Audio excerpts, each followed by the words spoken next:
Welcome to a new episode of Outside the Panels with your host, Johnny the Machine Hughes.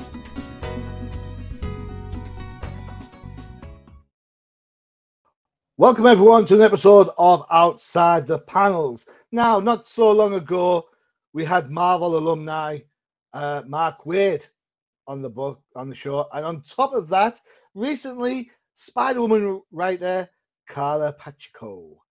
Let's take it a notch up with friend to Comic Crusaders and UCPN. Let me introduce you to Joe St. Pierre. There you go, What's Spider-Man. up, Johnny? How you doing, man? I'm all right, man. How are you? You're a long time no see. Hey, it's been a while, right? Yeah, Back in the day, before you guys had videos and stuff like that, I was on all your shows. Before we were professional. That's right. That's right. Now you're all high tech and we got it going on. You got like a disco opening and stuff like that with like neon and it was like funky hair back in the day. That was lockdown hair, my purple wig, so it's fine. Yeah, that's good. Joe, how have you been doing, man? Busy like a clam. Yeah, busy like a clam. And why is that? What have you got going on? Oh, so many things. Well, we got the Kickstarter, which is why I'm here. And I've got a bunch of commissions and freelance stuff that are also kind of flowing through the process at the same time. So It's a crazy day. And then I got to do promotion and stuff like that. This is my favorite part of the day. Yeah. When I don't have both hands going, drawing. One ink and one drawing, right? Yeah. I can focus. So be careful. Don't get the pens mixed up. That's right. Motto for life. There you go. That's right. Right. So you've got a Kickstarter going on. In fact, I think your Kickstarter, I think you've got, as we're recording, you've got 3 days to go. Dude, I think you've hit the margin, haven't you? I think you've should we have a look? Sure. If you want to show on the screen, use your technical skills, sure. Technical skills. Let's see what the latest is. Let's see. Bring this up for you. So, talk to us about the project. This is the new Zodiacs book. It's in pounds, don't we? I'll change it. Yeah, it's in pounds. There you go. That's cool. Because I'm in the UK, right? So, you have got $7,981 pledged of a $5,500 goal with 3 days to go. How's that feel, man? To get that sort of like fandom like totally into your book. Well, it feels kind of cool, but I'll believe it all when everything closes down and then the check is in the mail, you know, that kind of thing. Fair point. It's like you could say like a mass exodus at some point. I'm like scared to death that like 50 people are just going to leave and take $3,000 with them, you know. I can't sleep during Kickstarters. I was up at midnight tonight. I couldn't sleep. I was like, I got a podcast to do. I got to make sure this Kickstarter goes. So I'm actually going to be posting a couple things later today. I think some original art pieces just to kind of secure that padding. Okay. But the Kickstarter goal was, I think it was $5,500. That was just to cover the printing for 2 versions of the new Zodiac Aquarius book and the 25th anniversary edition of my first creator-owned project, which was called Megahertz. So that was just printing costs and Kickstarter fees kind of totaled up, and that's what I set the goal at. So anything above that, that'll be very helpful. That'd be very helpful. Should we have a look at the video and find out what's going on? Sure, if you can, sure. If I can. This is, there's a backstory for this, but.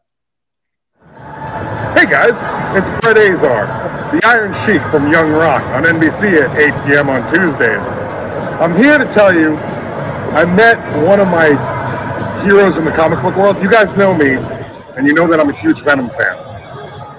Not only did I meet him, but I got his autograph on my own personal collection. Joe St. Pierre.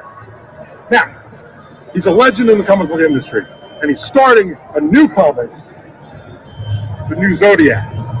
Now, you guys, on Tuesday, he's starting a Kickstarter for this. I want you to go onto his Kickstarter and support him, because the man is a legend. He deserves all the respect in the world. Respect, number one, Papa. Yeah. And there's no one more badass than anyone who does a Venom cover. right? Oh, wow. Excellent. Well done. Very good. That was a video that we did at one of the last conventions I did. That's Brett One Take Azar, who he stars in the Young Rock. He plays the Iron Sheik, 80s wrestler. Yeah. So I actually swapped that video from the proper video that was there for about 3 weeks. But I discovered that less than half of my visitors watched the video all the way through. So I'm like, all right, let's experiment. Let's throw Brett up there and see if we get more views. Let's see what happens. Cool. So this whole thing has been just experiment. Let's throw stuff out there. Let's see what sticks. So I mean, new Zodiacs, for anybody who's new to the Zodiacs, give us a rundown. What's the story? You are not new to the new Zodiacs. I know I'm not new, but there's been somebody listening to this and thinking, wow, that looks cool. What's going on? I totally appreciate that. Yeah, the new Zodiacs is kind of like my Marvel universe. It's 12 characters who can channel the cosmic energies of the Zodiac. And I did a 4-issue miniseries and 2 printings of a trade, which all sold out. First issue of the miniseries sold out, and the 2 trades are sold out. So in the meantime, I put the book on hiatus because I did an all ages book series called the Fabien Cousteau Expeditions. Oh, I love the art of this. Yeah, it's all ages stuff. Trying to bring younger readers into comic books and tap that kind of market, expand my market a little bit. So I had to take new Zodiacs and put it on the side. So now that the book series is done, the last book came out in March, over a month ago now. So now I'm bringing back new Zodiacs, and I call it Phase 2. So the Kickstarter is going to introduce the Maxi series. It's going to be 12 books, one for each character of the Zodiac. And the first one is the Aquarius character. He's a hacker, the Robin Hood of cyberspace. And this is his origin story in the first issue. All right. Okay. So cool. That's the idea. So you have all 12 planned out, ready to go? All 12. Let's not go that far, Johnny. Come on. You know me. I'm up to 8. I have a pretty solid idea what's happening up to 8. And then I'm kind of leaving things flexible still for the last 4. So have you done Libra yet? I've got to ask, because being a Libran, I have to know. I had a Libra, but I bounced the Libra. But that sounds like some sort of bad Mexican wrestler. Just bounce the Libra. He was a wrestler. He's a South American wrestler, and I was like, Bane. Once Bane came in, I'm just too derivative. I'm guessing you're a Libra, right? Okay. I am a Libra. Okay. Yeah. Do you have any ideas for Libra? Help me out. When you think of Libran, it's always like the scales, isn't it? The balance. So I personally would like to see a Libran character, kind of like a Dr. Fate type of thing, has to balance the elements of the universe, or balance good versus evil to make sure everything stays at a nice level. Could give you that mystic look. Cosmic justice. Now that kind of works. I'm gonna write that down. I have my idea book here and everything. Oh, excellent. Cool. Yeah. All right. Libra. Wait a minute. This is how Stan Lee nabbed Jack Kirby. Oh my God. I've been Kirby'd. Hey, I'll give you a thank you in the bottom. That's good enough. That's good enough for me. No, but that's what I kind of think of when I think of Libra. Yeah. Cosmic I like justice, that. The balance type thing. I like that. Because Thank you. That's what it's all about, isn't it? Okay. Either that, or you've got a guy walking around in circles and able to make a decision. Back and forth. Yeah. Should I? Or shouldn't I? Shouldn't I? Yeah, that's the guy. That's me. That's you. Okay. That's me. Generally speaking. Well, that's your civilian identity, and then you become the cosmic justice. Yeah, that's it. That's okay. Cosmic justice. I have enough problems sticking up with the machine. Never mind cosmic justice. Hey, where did you get that name, the machine? Where did I get it from? So back in the day when we were just starting out the podcasting network, Al and 13th Crusader and all the guys would put, let's do a pod. And because they're all based in Boston, it'd be like, yeah, let's do one. Let's make it 11 p.m. EST. I'm like, dudes, that's like, stupid o'clock in the morning for me. And yet, I still made them. I used to get up on the, set my alarm, get up, believe me, I do this. And then, and then when I started at Comic Crusaders, I was doing something like 5 or 6 reviews a week. And to build up like my skill, I suppose. Practice makes perfect, right? And so someone just said, oh man, he's like a machine. So that's where it stuck. So you're the cosmic machine. Yeah. It's official. Yeah, just don't get me a treadmill because all the hell of I know the treadmill, which is goofier, a guy who surfs through space or a guy who jogs on a treadmill through space. Yeah. I always love the treadmill, like I've got to be honest. I love the treadmill. There's something about the cornier the better, right? It's especially at that time. Yeah. It wouldn't work now, I don't think. I think readers are a little bit, well, they're an Asian reader to start with. So some of those kooky ideas don't always lend themselves to stuff. I mean, I remember, it's a digression. I remember the Dark Metals book and finding like another metal. And Scott Snyder called it Batmanium. And I was like, and yet then shivered a little bit. Yeah. I got really angry about it. Then 2 days later, I'm watching the '66 movie. It's like, hand me down the shark repellent bat spray. That's fine. Yeah, somehow that's fine, right? But a metal called Batmanium is like, I guess you need 20 or 30 years to look back at it. Oh, that's charming, right? Now, right now, when it's fresh, it's like, oh, it's dumb. But I mean, like adamantium. Yeah. Nowadays, you'd be like, oh, yeah. All right, let's have a little look at some of that. Okay, who's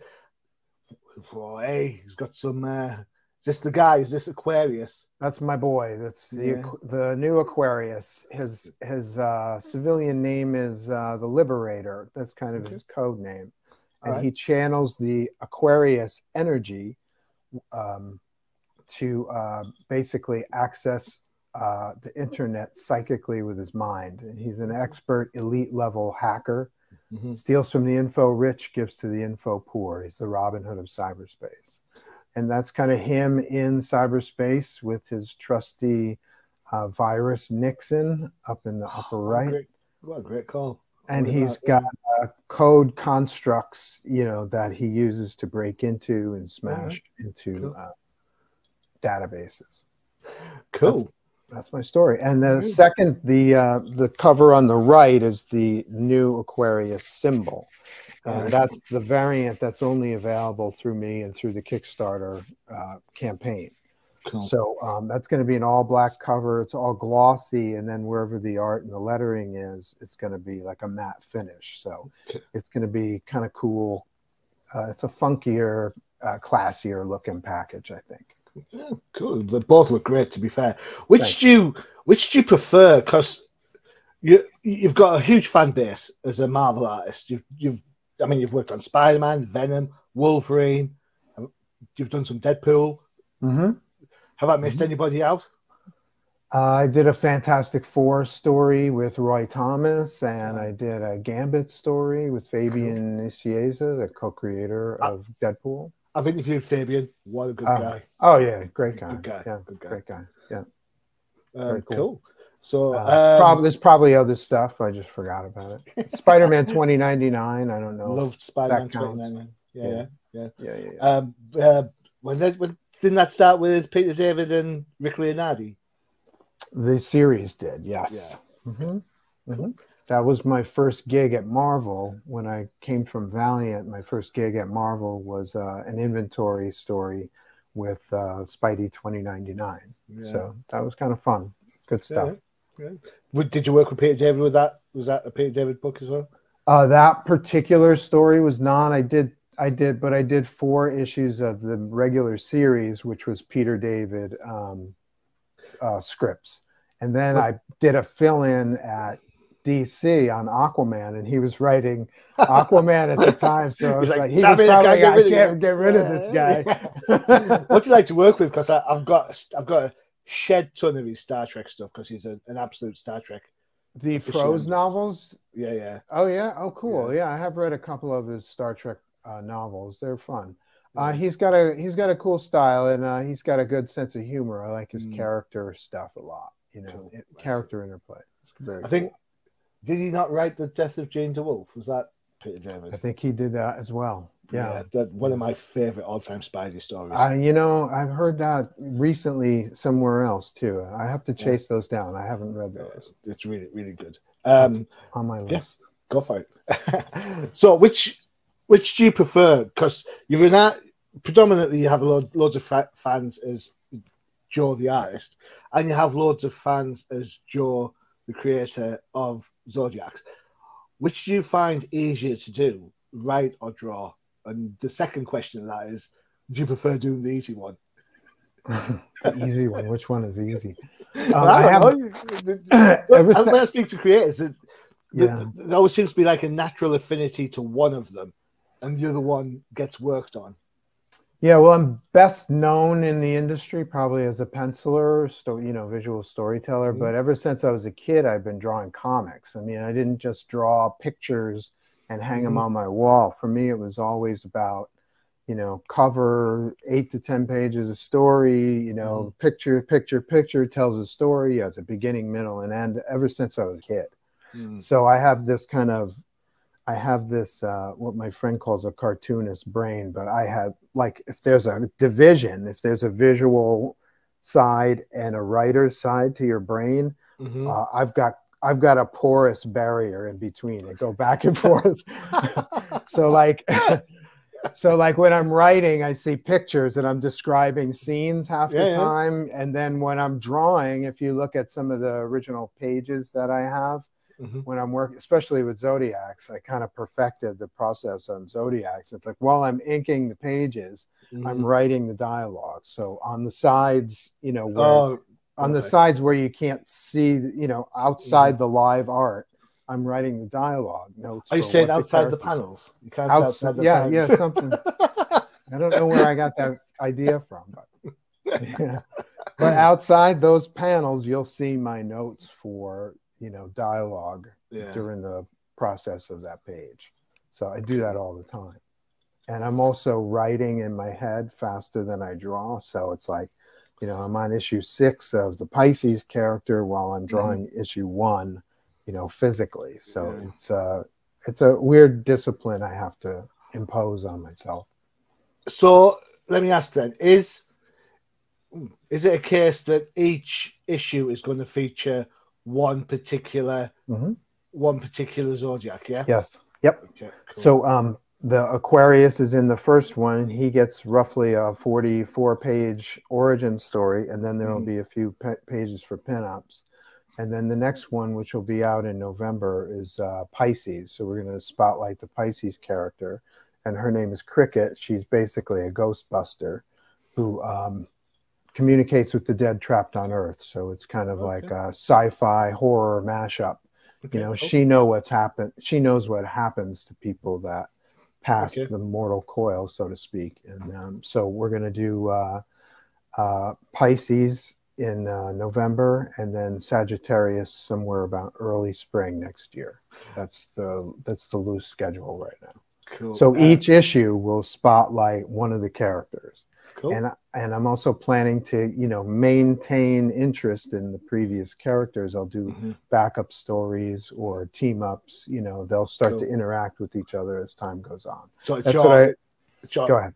Connected in. It's your connected universe. Yeah. Interconnected. It was always my plan from the beginning to to interconnect them like the Marvel universe. So I'm going to stick with that plan. Cool. Excellent. Yeah. Excellent. So I've had a bit of a browse through your Kickstarter page because I am a bit of a professionalist. Let's have a look. There you go. Check out some of the art.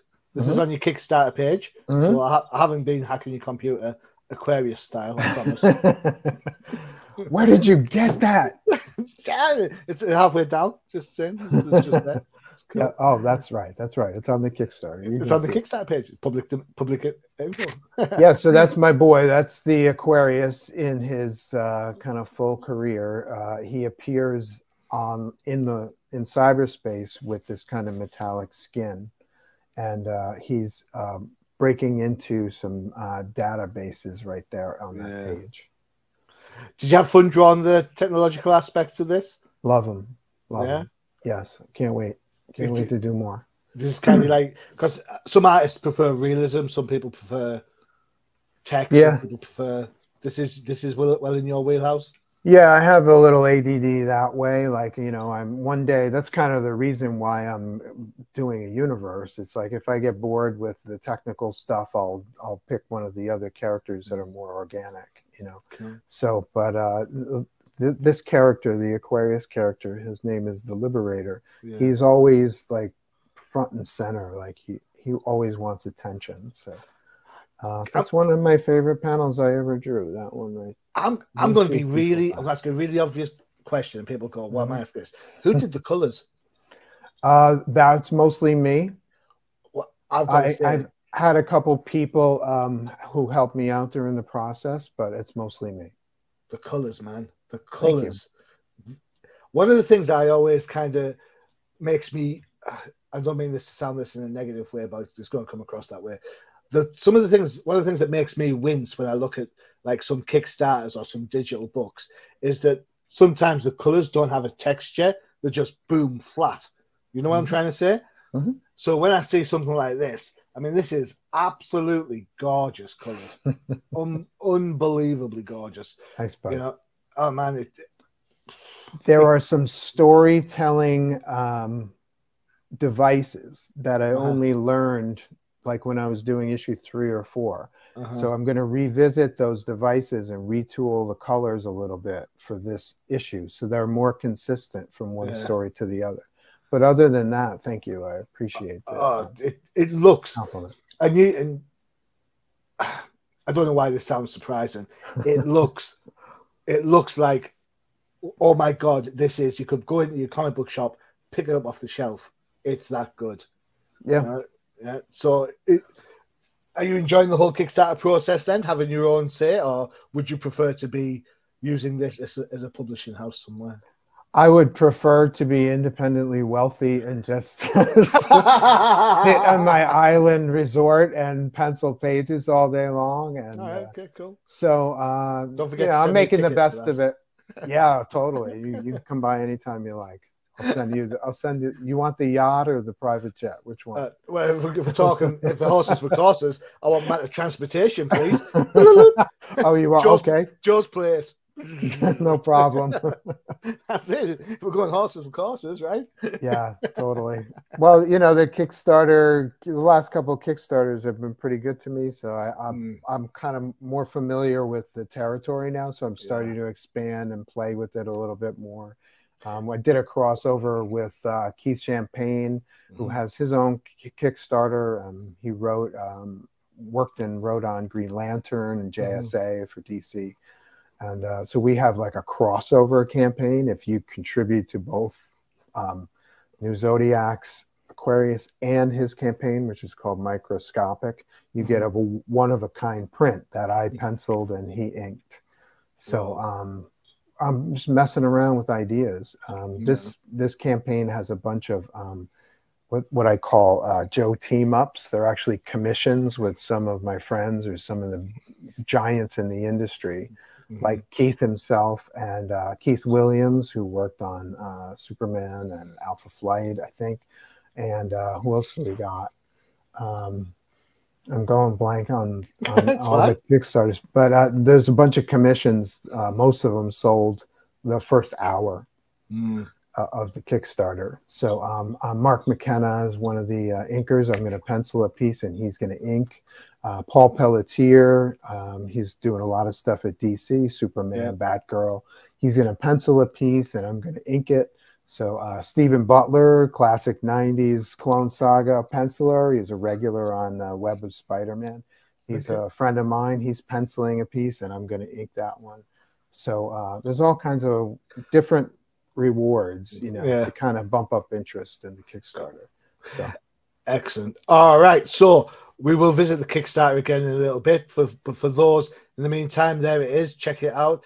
There's a big link at the bottom of the page, or alternatively just type Zodiac Aquarius into a Kickstarter page and it'll get you there. You know? Yeah, just Zodiacs with an X will probably get you there. Yeah, don't be like pausing this with my face in a fully position, will you? Please, thanks. Screen grab. Yeah, screen grabs. Yeah, don't do that. All right, okay, we're going to take a quick break. An advert time for one of our fantastic adverts. As we mentioned, Joe is predominantly a Marvel guy, so I guess it makes sense. Here's a No Price Podcast.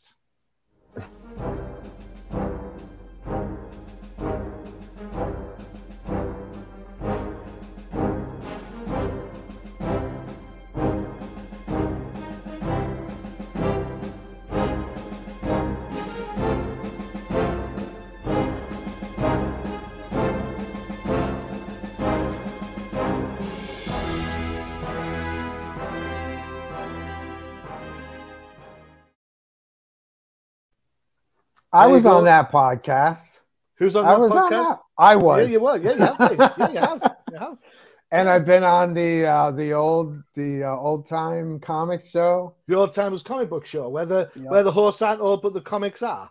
Yes, exactly. Yeah. And I was on the Comic Crusaders back when Al was doing the conventions. Yeah. I tell you, man, you're a friend of the show. That's it. I appreciate that. That's cool. Absolutely. I've been looking through your art on the Kickstarter page. I want to have a quick chat about this one, if that's okay. Whoa! Look at that. So again, fantastic work. Fun. Thank you. What a blast. I mean, so. Everybody knows that I doodle, and everyone's seen the pictures every now and again. But man, a professional like yourself pulling this type of work is just gorgeous. You know, how long does it take you to become this good? That was an insane phase. For some reason, I felt the need to draw every single square pixel. Okay. On the paper. I don't know why, because it's like so easy in Photoshop. You could just and then cut and paste. But for some reason, the original art for most of these pages are all drawn. I drew pen and ink pixels with millions of pixels. So I don't know what's wrong with my brain sometimes. But it came out good. Yeah, I like that page. That looks good. I would buy that book. So if I'm pleased, I think other people will be too. So, I mean, that level of detail in art, I suppose, at the time of this recording, it's just recently been said the passing of Neil Adams. Yeah. So I'm thinking, in my head, Neil Adams was probably one of the first proponents of that level of detail when it comes to art, and you can see that on his early Green Arrow, Green Lantern. And I personally, considering that I'm a huge DC fan, I think his X-Men stuff is better than his Batman stuff. I could go there with you, or his Avengers. Yeah, I could go there with you. I don't have a problem with that, but I do like them both. So it depends on what day it is. Yeah, I mean, I remember picking up his. Over here in the UK, we used to get annuals, like you get them at Christmas, like hardback things, and just reprints of whatever. Great. And I got given an X-Men annual, and it was his 3 issues of X-Men. Yeah. And I'm reading this book, and it scared the pants out of me as a kid.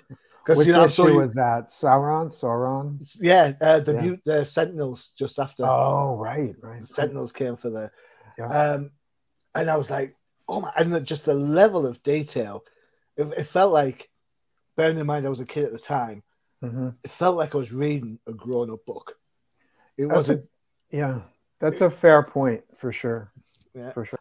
I would say that he was definitely more experimental. Like there was almost a sense like there was nothing to lose there. So it was his kind of avenue to just start messing with page layouts and stuff like that. And I have heard that X-Men was on the verge of cancellation. Yeah. And when Neil was talking with Marvel, I forget if it was Stan or Roy proper, but when he was talking to Marvel, he said, give me your lowest selling book. and that was the X-Men at the time. So you get a real sense that he was just going hog wild, you know. It's like, let's just throw this in here. Let's try this page layout, this diagonal. Let's push the perspective on this. So it's like its foot is right in your face, and you know, that kind of stuff. And I get the sense when you read Batman stuff, just as good, but the layouts, you know, there's almost a sense of, you know, Batman's a little bit more controlled by editorial, you know what I mean? So you can do a lot of that wild, a little bit more staged. You've got to have him. You've got to have him with the cape. You've got to have him this. You've got to, Whereas that X-Men book, there's a bit where the Beast is fallen. Yeah, that's one of the pages I'm thinking of. Yeah, and then the Iceman fires like a blast of ice down to catch on the pole. Yeah, absolutely great. Absolutely great. And they didn't always work. Sometimes he'd do something and it was a little confusing. I'm not sure where to read it. Yeah. But the energy, you know, that let's see what happens. You know, that kind of, there's a fire to that. Like, even if it doesn't 100% succeed, you know, as far as readability goes, it's like, oh, this guy's got guts. Yeah. You know, he's got chutzpah. You know, he's just freaking throwing everything in. It's all going in there. I suppose the more modern version of the detail-heavy artists would be people like Todd McFarlane, Art Adams, the type of people who really kind of went for that insane level of detail. Yeah, I mean, you were at Marvel, so you know when McFarlane started doing spaghetti webs rather than the normal like old school version that you get from people lost their minds. They were like, "How's that work?" Oh yeah, I was an old school Spider-Man fan. I'm like, his webs are supposed to be thin. You're supposed to, you know, it's supposed to be impossible to hold a car with a single line, you know, or just single net. So McFarlane, again, the same thing. Whether you agree with the approach of how he treated the webs or not, McFarlane was one of those guys who was like fearless. It's like, let's just mess with his webbing and see what happens. You know what I mean?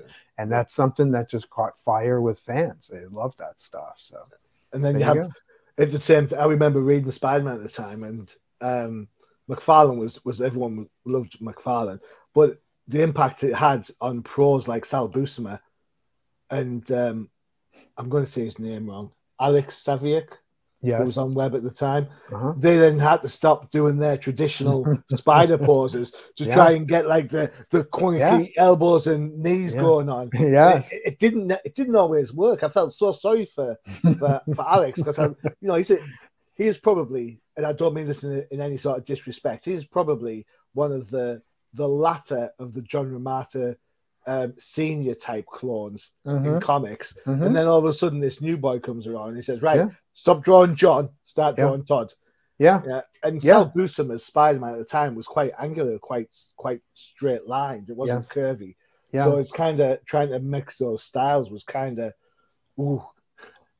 generation was shifting for sure with when McFarlane came in, and Neil Adams was the same way. Once Neil came in and made his mark, people were trying to copy Neil Adams. I don't know if you're old enough to remember that stuff, but you know, Rich Buckler, Jim Aparo. Jim Aparo is a classic example. I love Jim Aparo. I love him, love his stuff too. To this day. And I know I don't mean this in any disrespect at all, in any shape, way, or form. Aparo's my Batman. Every time. That's it. So fine. Catch me tomorrow, and I'll say the same thing. Love to Brave and the Bold. I love that stuff. Loved it. Loved his Aquaman too. You love Aquaman. In fact, you love Aquaman and Namor. You kind of, I do. I like them both. I'd be surprised if one or neither of them turn up in your Turtle book. You know, that one of the reasons why I took the gig was just for that. Was for the research. You know, I'd say every day. I don't know if I can show you this book by camera, but. You know, it's like you come into this book, and like every day there's a different animal on it. Like this is a jellyfish page. Good jellyfish pages, and here's a barracuda page, and here's a hawksbill turtle page, and you know, here's the coral reefs page. I don't know if you can see any. Spot on. So it's like every day was like, okay, I got to learn how to draw this animal today, undersea animal. So it's like, put me on Aquaman or Submariner right now, and I'm like, I'm firing on all cylinders. I can draw everything undersea now.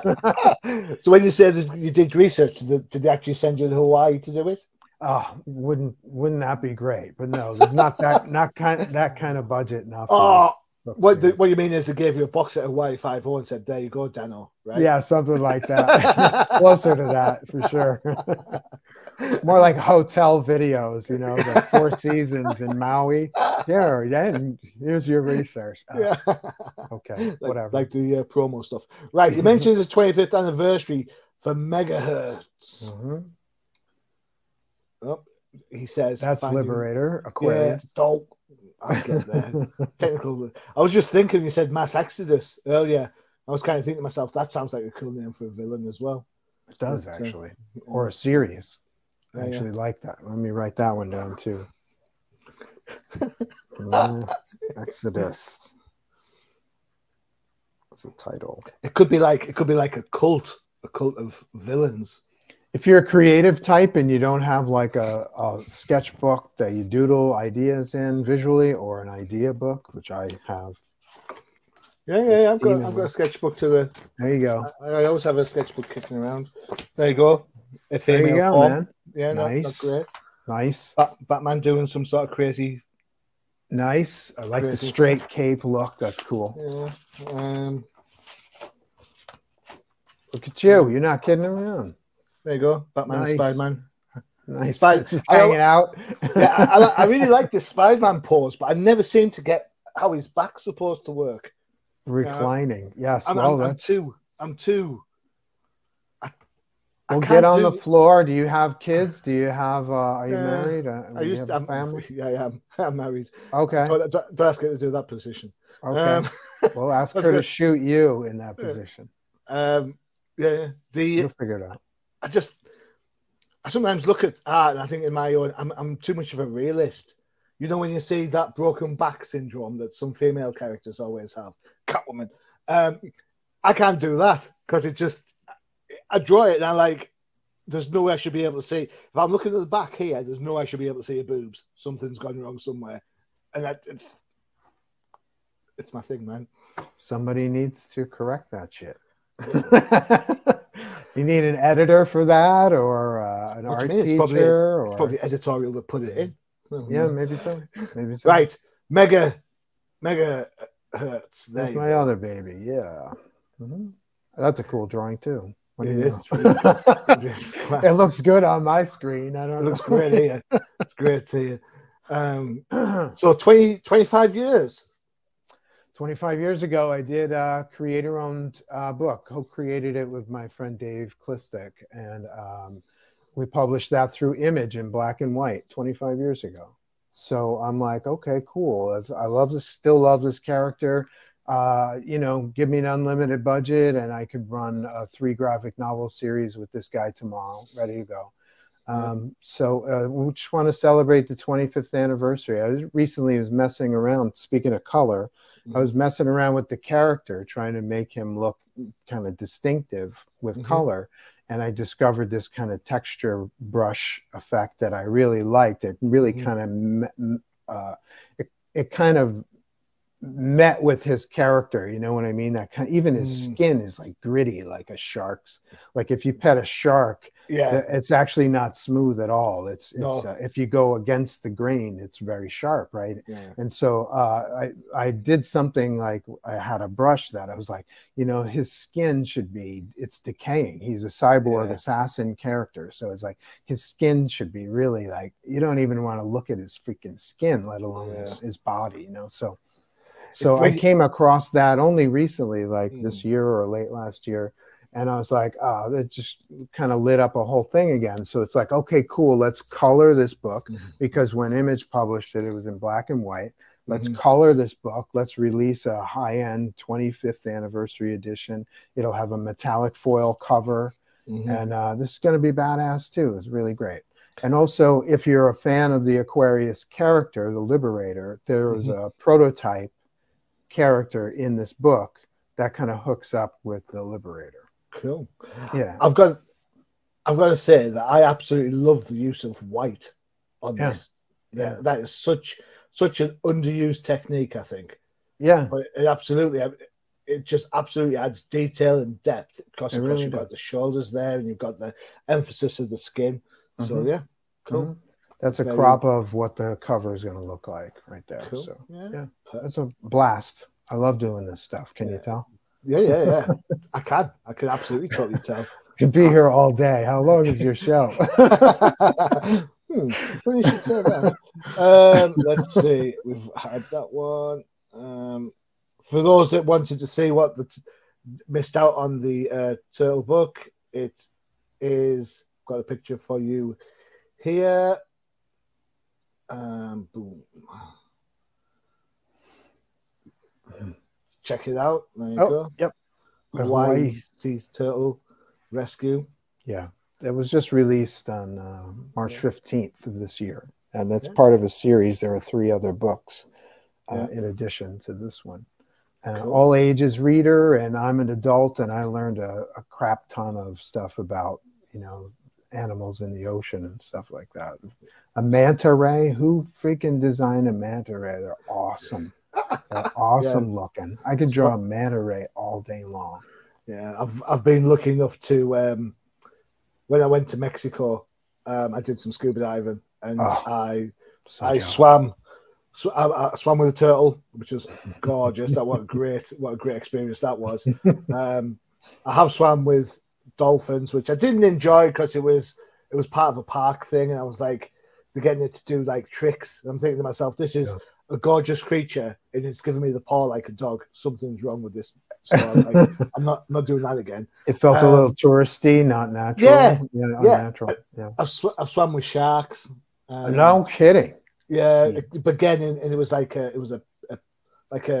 tourist thing, but it felt more natural because the guys tell you when you get in the water, they say, right, the sharks will swim around you. Do not swim towards the front of the shark, or they will bite you. And if you're finished, because you're wearing like life jackets and stuff, once you finish swimming, go to a set area. Do not paddle to the steps. You have to go to a set area where the sharks sort of like veer away from.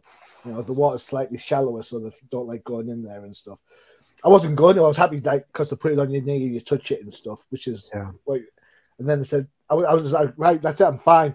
But the guy called me out. He's like, right, Johnny, jump in. I was like, oh god. Really? So did you crap your pants in the ocean? Yeah, I did. But no, that was cool. And I swam with mantas as well. I've swam all the mantas and stuff. It's gorgeous, absolutely gorgeous things. Yeah. So scared the pants out of me because I was like, could kill me. Don't go near it. I was just gonna say I've been to Hawaii a couple times in my past, and I do remember a snorkeling experience where we were on a reef, and I saw a moray inside. He was kind of tucked inside like a nook or a cranny or whatever they call them, right? And he was. I could only see like this much of his head. But you could tell this boy was big, right? And he was brick red with white dots. I'd never seen anything like that in my life. It was beautiful. But I kind of came to that realization. It's like I'm floating here. If he wanted to just take a finger, take a bite out of my leg or something like that, and then swim off, it's like I got nothing. It absolutely made me realize that, you know what? I am absolutely just one small part of universe. That's it. It's a great experience. I encourage everybody to go through it. So it's like he and I just kind of looked at each other. I hung out. I just went on my way. He went on his way. He was like, dude, I like your art. And off he went. If you're somebody I didn't like, I'd take a finger. But no, it's you. It's fine. Okay, you pass. Yeah. That's great. I could say something sarky like, life, I better not swim there or else it that's on me. Right, so let's have another look at some of your art. Here we go. You say you're doing commissions currently, you mentioned? There's a commission tier where those are just me, headshots. I think the headshots are sold out.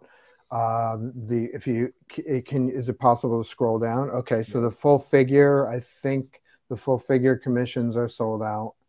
But there is a full color with background commission, and I think I have one of those left. So those are fun. That center one, that Weapon X, I know that. You know that one. That's for your buddy Bud. Yeah. That was a blast to work on. Yeah, for his kid, isn't it? Yes. So, yeah, he's really proud of that. He really loves it. Oh, I'm glad. It's a really great piece. Yes, thank you. Yeah, I had a blast with that one. Yeah, cool. Excellent. Cool. So Daryl Banks, co-creator of Kyle Rayner, he had these are the Joe team-ups. That one sold.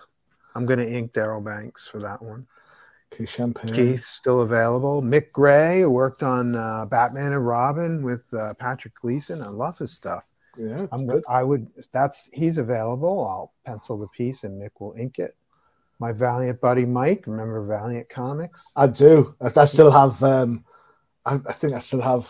What's his name? Ninjak's first appearance. Oh, no kidding. Yeah, okay. Shot 6 as a Colin King on the plane. So. That's got to be worth $5 or $6 now, huh? I bought pounds. I bought them a pound each. There you go. Now I thought to myself, when the movie comes out, I'll flip these. I'll make a killing. Totally. Yeah, I've still totally. Well, Mike did.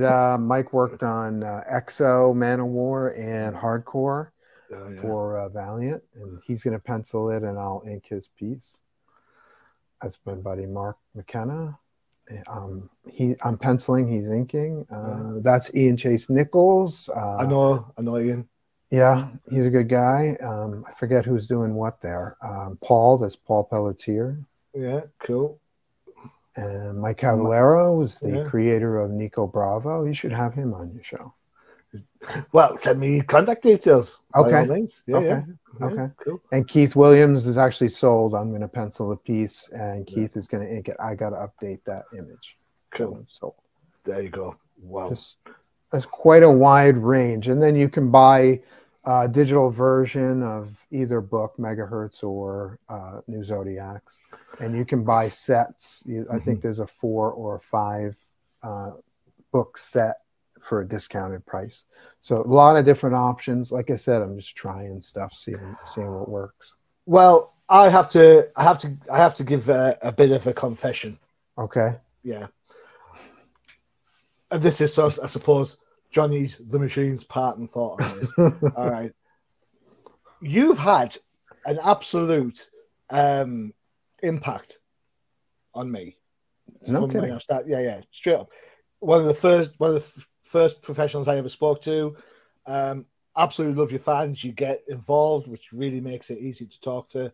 So you know the people whose books I own. You know, so that's crazy. But the biggest influence is when things annoy me at work. I say, man, that really boils my hemoglobin.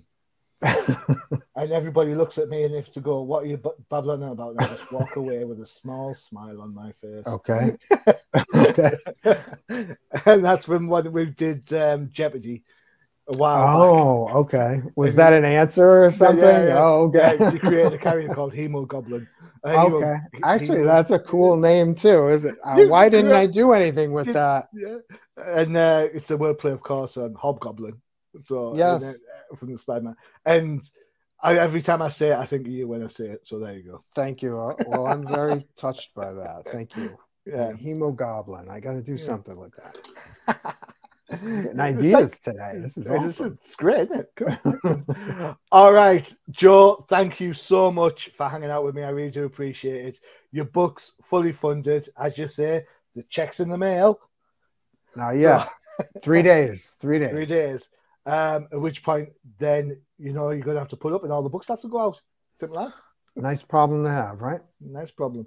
Do you? The pledges will get you digital copies as well as physical copies. There is a pledge level, and I'm headed to the post office today to get international postage. I've had a couple people from overseas who are asking about postage, so I'm going to look into that today.